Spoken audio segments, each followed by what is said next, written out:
Hey, what's going on, guys?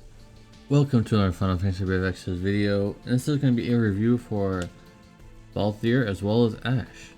And I'm going to go ahead and preemptively say that it's hard to review Fran and give her a proper score because she's basically a 0 if you just bring her by herself, and she's like a 5 or like maybe like a 6 if you bring her with Balthier because she helps out Balthier.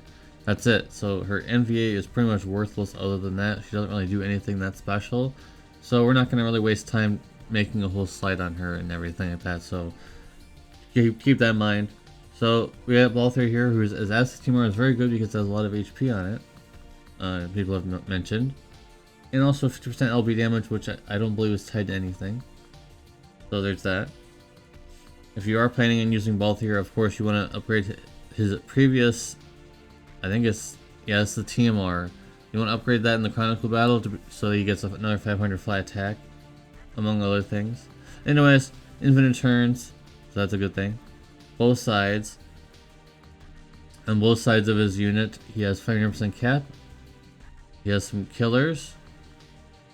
And 200% LB damage. Very good. Base form, 200% TDH. The cooldown gives a 180 times buff for the base LB, fine. And the base LB is 180 times base without the buff. And it's a one hit with 125% water and peril, and we have much better than that now. So his base LB really isn't used for anything, honestly. It's the Brave Shift LB, so he has Fire Bolting Strike with Fire Imbue if you'd like to do that. 200 times, or 300% TDH. 60 times mod boost for LB versus certain types, but he still gets a decent mod boost because of Fran. And the LB is a 25 one hit and then another one hit. Physical damage 120 times versus beast, 120 times versus human, 120 times versus machine, but he still gets a huge mod regardless if he's fighting any of those races or not, I believe. The modifiers are in the 600s and the 800s, it all depends on things. So with that being said, let us get into the cons here. And like I've already mentioned, Fran is required for him to even get anywhere off the ground in terms of damage, because otherwise he's just not going to do very much. And will obviously be very great in Dark Visions and Vision World, but in Clash of Wills he might not always be slotted in because he requires another unit to be there. So I don't know how that's going to go. I've experienced now that in a few Clash of Wills clears and things like that, you don't always need the global original units to clear the Clash of Wills or get rank 1. So I can see maybe down the road where you could actually fit this guy in somewhere. And there might actually be a beast human or a beast machine or a human machine. So that'd be even better. Because you know how Clash of Wills is, they always like mixing up races and things like that. So it could happen eventually. It could happen. I don't know when. But anyways, let's go ahead and reveal the score here for this Balthier. 8.5 out of 10. His score is reduced slightly because needing Fran is a really big crutch. And I think most people know that by now. So I think it's pretty fair. He does a lot of damage, but he requires a certain setup. So with that being said, let's move on. Let's put this back on and move on to Ashe. So her STMR can only be equipped by females, I believe, or no, the passives can only be equipped by females, I believe. But I'm not sure. I think it might only be equipable by females. So it kind of reduces the effectiveness of this STMR. It is pretty good for Regina until Una comes along with a 100 magic accessory, which is also pretty decent. But anyways,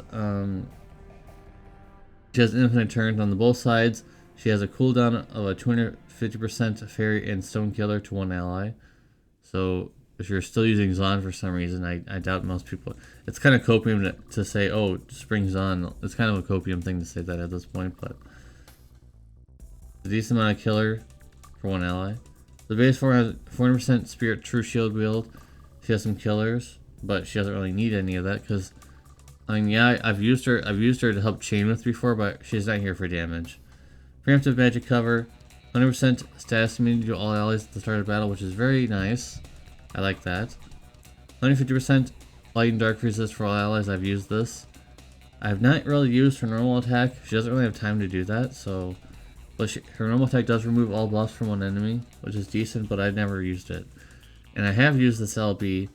7 hits, 35% Mace Imperial, 150 times magic asterisk damage, with spirit scaling, 88% attack, magic break, 70% general mitigation, and also 85% magic mitigation versus machines in stone. That's pretty decent. There could be a machine in stone Clash of Wolves boss, for example. So, yeah.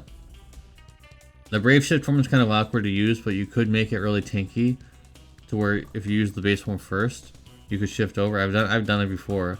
Just make the Brave Shift form very tanky to be able to tank the boss hits while she's covering. The cooldown, she has a cooldown of 250% machine killer to one ally. She also has, of course, like I mentioned, she still has on both sides. She still has the other killers as well. You can't triple cast and click on them. You can only single cast these, so it kind of sucks. 300% spirit for shield deal basic healer kit, so that's decent.